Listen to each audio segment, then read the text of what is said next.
حکومت آئی اس وقت بار بار کہا جناب اس ادارے کو ختم کرنے والا ملک نہیں چلے گا. یعنی گزشتہ پی ڈی ایم حکومت ہم سے ادارہ ختم ہوا نہیں. میں نے کہا قانون میں بدل دیں, یہ لکھ دیں کہ نون لیگ کے کیس چلتے رہیں گے لیکن اس ادارے کو ختم کر دیں. اور جب آپ نیب میں جاتے ہیں آپ کی پوری زندگی مفلوج ہو جاتی ہے. نہ آپ کوئی کاروبار کر سکتے ہیں, نہ نوکری کر سکتے ہیں, نہ آپ ملک سے باہر سفر کر سکتے ہیں, آپ نہ اکاؤنٹ رکھ سکتے ہیں, نہ قرضہ لے سکتے ہیں, نہ کوئی چیز بیچ سکتے ہیں, نہ خرید سکتے ہیں. تو 14 سالوں سے ان کی زندگی آپ نے مفلوج کی ہوئی ہے. یہ جاوید اقبال صاحب کوئی مرحلہ توبہ مانگ دیں, معافی مانگیں لوگوں سے, ورنہ ان کے معاملات مجھے مشکل نظر آتے ہیں. اور آپ نے برملا فرمایا سر کہ آپ کو لگتا ہے کہ پچھلی حکومت کو یعنی پی ڈی ایم حکومت کو کچھ حساب کرنا چاہیے تھا, اس کا حساب لینا چاہیے تھا یا ختم کر دیتے ادارہ. وہاں پر نون لیگ کے کیس چلتے بائی دا وے آپ لوگوں کا عزم بھی یہی تھا, یعنی پی ایم ایل این کا عزم یہی تھا کہ ہم آئیں گے تو یہ نیب اور اس طرح کے جو سیاسی انتقام کے ادارے ہیں ان کو ختم کر دیں گے, لیکن وہ بات تو ہم نے پھر دور دور تک نہیں سنی. وہ اب آپ یہ دیکھ لیں ہمیں ایس آئی ایف سی اس لیے بنانا پڑا کہ ہم نیب سے پروٹیکٹ نہیں کر سکتے فورن انویسٹمنٹ. جو ملک میں انویسٹ کرتا ہے اس کو ہم نہیں کر سکتے.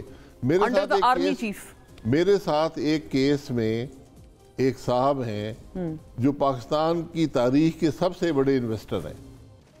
وہ میرے ساتھ ملزم کے طور پہ پچھلے 4.5 سال سے اس عدالت میں ہیں, اور یہ پاکستان کا سب سے بڑا انویسٹر ہے. ہم اپنے ملک کے سرمایہ داروں کے ساتھ پھر ایس آئی ایف سی آپ کو بنانی اس لیے پڑی تو ختم کریں اس تماشے کو. میں نیب سے پوچھتا ہوں کارکردگی کیا ہے؟ یہ بنی تھی سیاستدانوں کے احتساب کے لیے. ایک سیاستدان کو انہوں نے احتساب کیا. بیوروکریٹس کے احتساب کے لیے بھی بنی تھی, پبلک آفس ہولڈر نہیں, صرف سیاستدان کے احتساب. بٹ سر آحت چیمہ ہیں اور یہ فواد حسن فواد ہیں, یہ تو بڑے پرومیننٹ ایگزامپلز ہیں. سیاستدان پکڑنا ہو پھر آپ کو ناز افسر کو پکڑنا پڑتا ہے. اچھا ٹھیک ہے, یہ پرابلم ہے. ٹھیک ہے. ہاں تو ایک سیاستدان کو انہوں نے کنوکٹ کرایا, نواز شریف. اس کو نواز شریف. دونوں کیس جعلی تھے, پہلے دن کے جعلی تھے اور آج 5 سال بعد وہ ہائی کورٹ نے کہا جی بالکل جعلی کیس ہیں. نیب نے کہا جی ہم تو پتہ نہیں, نیب تو خود دستبردار ہو گئی ان کیسز سے. میں یہ کہہ رہا ہوں نا کہ پروسیکیوٹ ہی نہیں کر سکتے تھے. کیا جواب دیتے, کیس ہی جعلی ہے.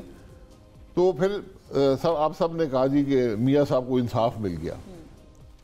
جس چیز کے آپ ایک چیز کے آپ ریسیونگ اینڈ پہ تھے, اب آپ اسی چیز کے بینیفیشری بن گئے, اور وہ ہے سیاسی انتقام اپنے اوپوننٹس کے خلاف.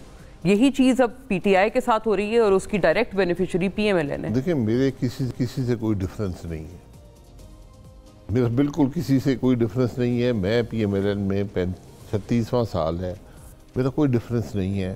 میں اس سیاست سے اتفاق نہیں کرتا جو آج پی ایم ایل این نے اپنائی ہے, تو اس لیے میں الیکشن نہیں لڑ رہا. اب جہاں تک میاں نواز شریف صاحب کا تعلق ہے, ایک 36 سال سے زیادہ کی ایک رفاقت ہے, ایک دوستی ہے. تو کسی کے ساتھ بھی ظلم ہو, ہم ظلم کا ساتھ نہیں دے سکتے. جی بہت بچا بات ہے, میں اسی لیے میں نے عرض بات کیا ہے بھی کہ کرنی چاہیے. تو جو لوگ اب عمران خان صاحب ہیں وہ کریڈٹ لیتے رہے جیل میں ڈالنے کا لوگوں کو, آج وہ خود جیل میں ہیں. اگر ان کے کیس جعلی ہیں تو پھر ابھی ختم کر دیں, ورنہ کل یہی ہوگا جس طرح میاں نواز شریف صاحب 5 سال بعد آپ ان کو نام نہاد انصاف آپ نے دے دیا. اسی طرح کا انصاف دے کے ظلم کیوں کیا تھا اگر انصاف آپ نے, اس کا مطلب آپ یہ کہہ رہے ہیں کہ ظلم حکومت نے کیا.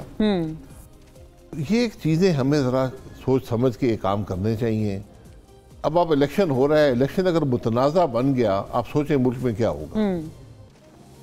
آج اس الیکشن کی مصیبت یا اس کی نوعیت یہ ہے کہ الیکشن ابھی شیڈیول اناؤنس ہوا ہے, کاغذ جمع ہو رہے ہیں, اور ہر جماعت اس پہ اعتراض کر رہی ہے.